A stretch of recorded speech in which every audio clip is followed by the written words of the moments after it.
players copped on because chalk and cheese, that first and second half performance. Yeah, I think it was. I think the game was flat in the first half. I think either team were good in the first half. To be fair, it wasn't a great first half. We probably had the better chances still. Even at that, it was a mistake for their goal. But yeah, we had to up it in the second half, and we did. We should have been 3 or 4, I felt. Yeah, you had 5 really good chances in the second half. You took 2 of them. I mean, Lee was a driving force in the centre midfield again tonight, and great for him to get his first senior goal. Yeah, he's a great lad. You can play him. You know what you get with Lee. You can play him left wing. You can play him centre mid. You can play him left back. He's primarily a centre mid, and he's going to be that. So, but like that, we have to mind him. We have to watch him. He's still only 18 years of age. So, he's a really good prospect, and we look after him as best we can. Yeah. Kieran's goal then, he was being pulled and dragged inside the box but still managed to get something on it. Brilliant forward play as such, because a big striker needs to be commanding in the box. Yeah, he's a good finisher, right? We know he's not conditioned yet. He was 2 or 3 years out of the game. He was a difficult period over it. His dad died in that as well, and it was a difficult period for him, and he's back, and he had a child sick. I think everyone knows that. I'm not speaking out of shop, and it was a really difficult period for him. So it was it's great to see him back, because we should be aspiring to get good players like him playing at the highest level in the country, which he is. You had a fairly traumatic time down the right in the first half. Dara Costello did very well for Galway. They switched him in the second. You had all the joy down the right in the second half. Sean Kelly looked somewhere back to his best with those lung bursting runs, but his crossing impeccable. Yeah, I didn't think they caused us that much trouble, to be fair. I think, the first half, it was the once when Shane made a mistake. It's not like him. I think he hasn't made a mistake since he was under 10, so... and it's just one of those things. The lad does well, in fairness to him, and puts a good cross in, and it's a good finish. But I thought we dominated the second half. We were a bit worried when he hadn't taken the chances. Conor Ellis twice broke through. Carl had a chance. Sean McSweeney had a chance. And then Galway, as ever, last couple of minutes, just putting balls into the box. It got a bit nervy.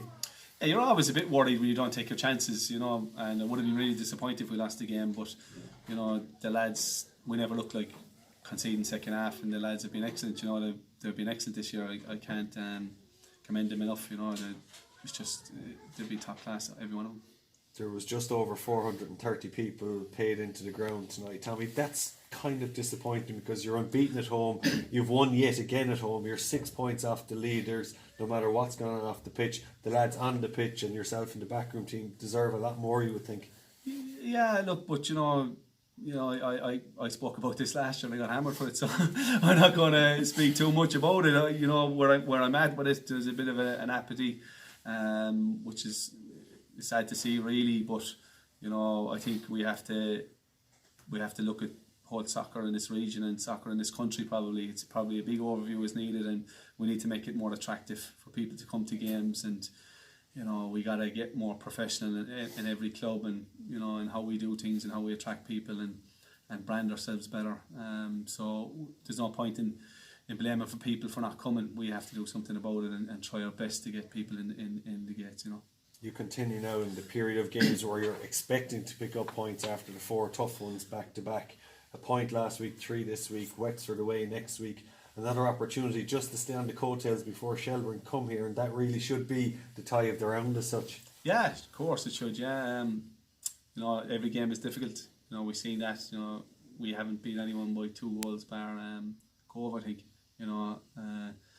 We got to take our chances, and we got to go down there. They've got some really dangerous players in Danny Furlong and Jack Doherty. So they've been losing by a goal to a lot of teams. And that happened just last week with Athlone as well. And we went up there and we weren't at it, and we weren't at it there tonight in the first half. And you can get turned over by anyone in this league. So if we go there with the right attitude, we should be okay. And we're almost at the midway point now. I know there's a break coming up in a couple of weeks. Is there any possibility of any transfer activity? Is the embargo still there? Is there funds about to become available? Is there anything fresh for the fans to know about that might entice people to come back to the ground? No, I don't think. Unless we get probably lads in from junior football or that, I think that's what we're only looking at the moment. Finally, we've been critical of it in the past, but the pitch is getting somewhere near back to its best, and it seemed to suit you a lot better, particularly when you go pushing games.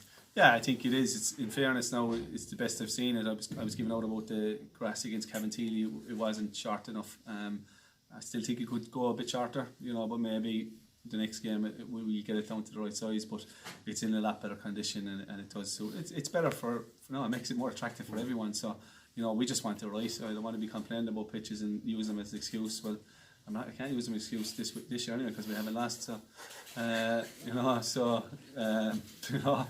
we're. Look, it's improved, and we give it credit where credit's due. There's a lot of work on it, and fair play to the lads for doing that. 2 or 3 weeks ago, Tommy, the club announced that a new investment was imminent. We haven't heard anything about that since. Can you give us any update on that, or where is it at? Or? I can't call him. No, I don't know. I think you got to direct that to the chairman. Okay. Just in terms of players' wages and expenses and that, is everything paid up to date? Or again, you direct that to the chairman again. I think I've answered in the past what I knew, so I think that has to go to Pat Sullivan.